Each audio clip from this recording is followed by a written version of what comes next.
Night 8 மணியில இருந்து மறுபடியும் பாகிஸ்தான்ல இருந்து நம்ம எல்லையை நோக்கி அவங்க தொடர்ந்து இந்த ட்ரோன் அப்படின்னு சொல்றோம் இல்லைங்களா, அதை பயன்படுத்தி தாக்குதல் நடத்த முயற்சித்தார்கள். அது தாக்குதல் நடத்தினதை நம்ம உடனடியாக நம்ம சைட்ல இருந்து ரிட்டாலியேட் பண்ணி நம்மளுடைய அந்த S-400 அப்படின்ற அந்த பாதுகாப்புக்குரிய அந்த இதை அனுப்பி, அந்த S-400களை அனுப்பி உடனடியாக அதை ஒவ்வொரு இடத்துலையும் நம்ம தடுத்து நிறுத்தணும்.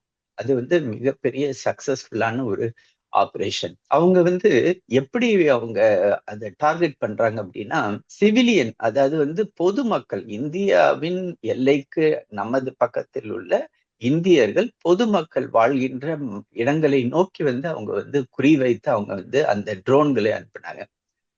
நீங்க பாத்தீங்கன்னா 5 நாளுக்கு முன்பு நம்ம பயங்கரவாதிகள் எங்க இருந்தாங்களோ அவங்களை மட்டுமே குறிவைத்து நம்ம தாக்குதல் நடத்தினோம்.